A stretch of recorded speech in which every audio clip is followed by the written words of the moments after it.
Escuchas el 99.7 de frecuencia modulada. Uniradio va conmigo. Hola a todos, soy Arlet Peña. Nos encontramos en la Pinacoteca, en el edificio de rectoría de la UAM. Me encuentro con alguien que en realidad no necesita mayor introducción, una escritora que ya ha pulido una carrera brillante, que cuenta y que ha ganado becas, que ha ganado también premios. Es la ganadora del premio Filem en la edición de este año, Valeria Luiselli. Hola Valeria, ¿cómo estás? Hola Arlet, muchas gracias.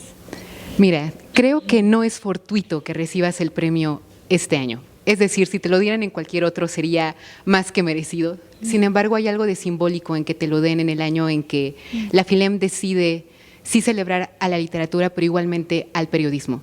Y pienso mucho incluso en los últimos textos que has publicado, especialmente Desierto Sonoro, donde la conexión entre periodismo y literatura está presente.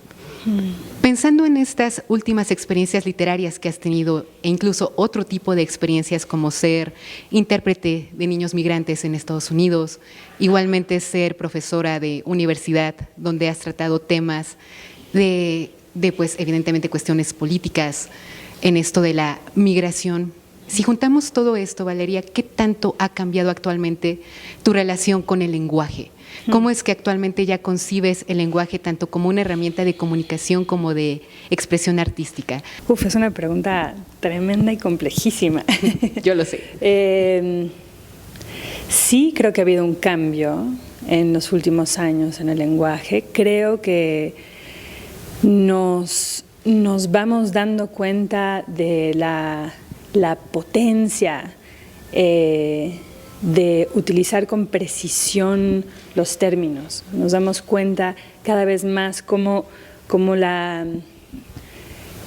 las transformaciones sociales, por ejemplo, en el feminismo, por ejemplo, en una manera renovada de entender el pasado indígena de México, por ejemplo, en el racismo en Estados Unidos, por poner solo 3 ejemplos de los muchos muy importantes, que encontrando las palabras y las maneras exactas de articular los problemas, podemos efectivamente echar luz sobre los males sistémicos y empezar realmente un proceso de transformación de esas cosas. Cuando yo estaba en mis 20s, no sentía que el lenguaje tenía esa potencia. O sea, mi entrada a la literatura era más como un volcarse hacia un pasado, ¿no? Como una manera de escarbar hacia el pasado, y no pensaba que ese lenguaje literario podía ser rearticulado y resignificado de tal manera que tuviese una incidencia profunda, un impacto profundo hacia el futuro. Y lo que siento es que hay un cambio, sobre todo de mentalidad de las generaciones jóvenes en ese sentido. Ok, y ahorita que mencionas incluso el poder de la palabra, ¿qué tan complicado es? Porque me parece que una vez, y más tú como escritora, cuando decides tratar temas sociales, debe de haber algún tipo de equilibrio entre sí una, llamémosle, ambición estética, pero también una postura ética. Claro. En relación con todo. ¿Qué tan difícil puede ser mediar por momentos eso? Cuando saber ponerte límites y decir, esto puede sonar sensacionalista o puedo romantizar un tema que no es mi propósito, evidentemente. Sí, claro. ¿Cómo es que logras? ¿Qué tan complicado puede ser por momentos? Brillante pregunta. Creo que para una escritora de ficción y de ensayo, eso que estás diciendo, es decir, encontrar la intersección exacta entre las creencias y posturas éticas y las aspiraciones estéticas, es quizás un poco más sencillo que para un periodista. Y ahora que hablamos del periodismo, yo no me atrevería jamás a decir que soy periodista, porque hay algo que hacen los periodistas que no tenemos que hacer los que escribimos más o de este lado de la estética o de este lado de la ficción. Y eso es que nos podemos dar el lujo, los escritores, no periodistas, de privilegiar las aspiraciones estéticas frente a la realidad. Y no estoy diciendo que sea fácil encontrar el lugar de intersección de las posturas éticas y las aspiraciones estéticas. De hecho, bueno, es lo más difícil de nuestra labor. Me imagino. Bueno, entre las cosas más difíciles.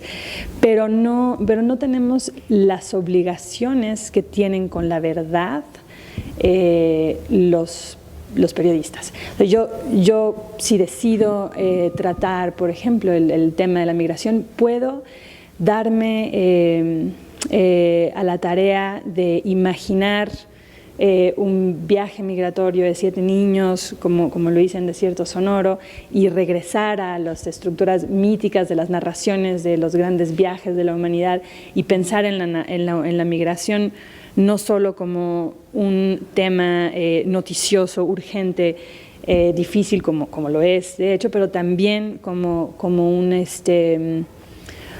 sino también como una forma de expresión de una estructura mítica, ¿no? del mito, por ejemplo, del viaje o del regreso a casa. Sí. Entonces, bueno, no digo que sea más fácil hacer eso, pero no tengo que representar la realidad con perfección y con un apego a la veracidad, sí, quizás con un apego a la verdad, a una verdad profunda, digamos, una verdad sin tiempo. Pero los periodistas la tienen mucho más dura, me temo, ¿no? Pero es que también pareciera que no hay una vuelta atrás, porque si bien puedes hablar de una verdad simbólica, por ejemplo, en un texto literario, pero una vez que se incorpora algo periodístico, esta cuestión fáctica, creo que se vuelve más complicado, porque tal vez esa verdad simbólica tiene que tener incluso cuidado en lo que tal vez pretende. Claro.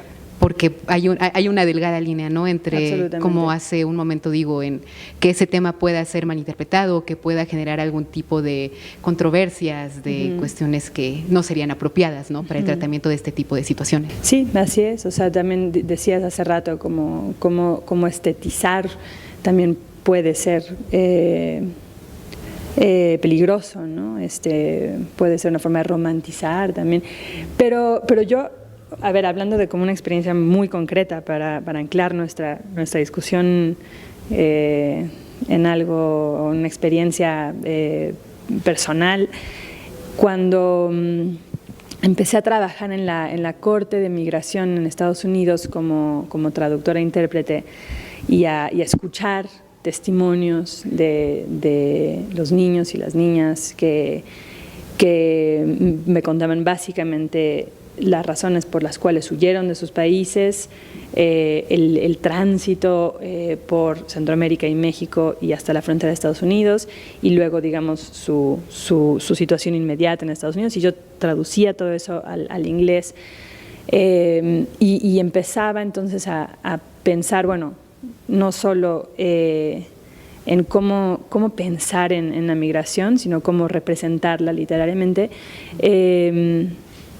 Decidí, después de muchos meses de pensarlo y ensayarlo, que en el campo de la ficción, en Desierto Sonoro en concreto, no quería representar estas historias de migración de manera directa, ¿no? Sino, y definitivamente no como historias de tragedia, sino al contrario, como una gran épica, ¿no? Porque creo que en retrospectiva todas las migraciones son épicas, pero tiene que pasar el tiempo, ¿no? Entonces, así como vemos quizás ahorita una diáspora de niños como una enorme tragedia, que lo es, con el tiempo esos niños que migraron y que van a eventualmente escribir sus propias historias, sus programas de televisión, dar sus clases, qué sé yo, cuando sean adultos y puedan ellos mismos contar su historia, esa historia va a tener unos rasgos muy distintos. Yo creo que va a tener rasgos más de una gran épica, como han tenido realmente casi todas las migraciones humanas, ¿no? Y ahorita que mencionas Desierto Sonoro, hay que decir que es una traducción, es decir, el texto original es en inglés, Lost Children Archive. Y pienso, Valeria, incluso un poquito yéndome más atrás, cuando publicas Los Niños Perdidos, yo quedé básicamente escandalizada cuando mencionas esta cuestión de la violencia que se ejerce con el lenguaje en lengua inglesa en contra de los migrantes, ¿no? ¿Cómo es que puede generar un discurso de odio o de desaprobación de parte de Estados Unidos para que toda la gente se permee, ¿no? De alguna manera, y que siga este discurso de odio? Y pienso tal vez que igual tú me dirás si estoy en lo correcto, qué tanto me hacer con esta cuestión. Cuando tú decides escribir el texto en inglés, es como si quisieras darle un tipo de justicia al idioma. Creo que el inglés es algo importante en tu vida, eres mexicana, sí, pero has vivido en el extranjero, buena parte de tu vida, la lengua inglesa te ha forjado en muchos sentidos también. No sé si igual en Lost Children Archive, igual lo que intentas es dar una especie de humanización a esa lengua que pareciera que deshumaniza la migración en muchos sentidos. Sí, bueno, efectivamente crecí hablando ambas lenguas, como dices, y luego te diría también que como prácticamente toda la población latina en Estados Unidos, yo también me muevo a caballo entre ambas lenguas, ¿no? Es decir, como los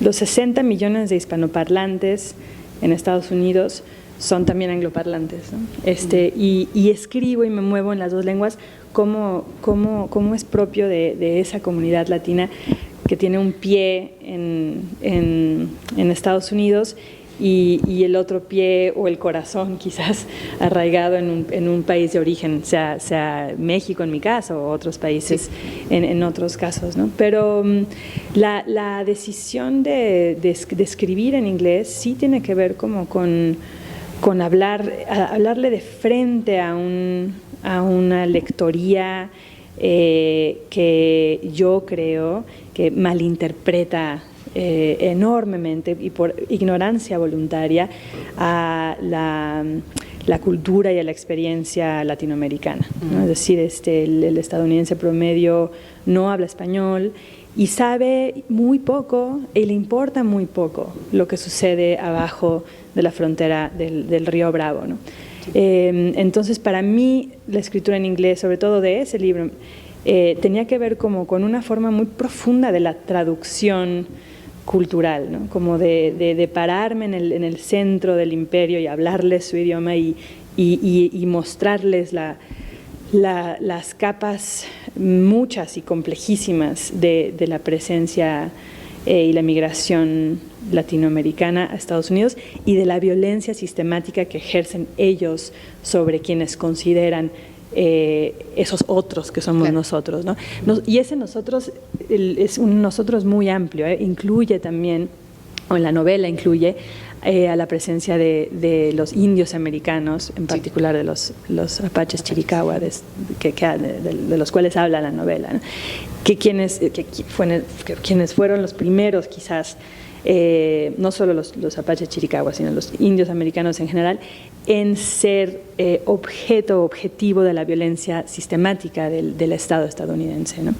Ese tipo de violencia, es decir, la deportación hacia adentro del territorio estadounidense de la población nativoamericana, fue la primera instancia de deportación de un Estado que continuó deportando a todos quienes no considera parte de la nación, ¿no? del sueño americano, del imaginario colectivo de lo gringo.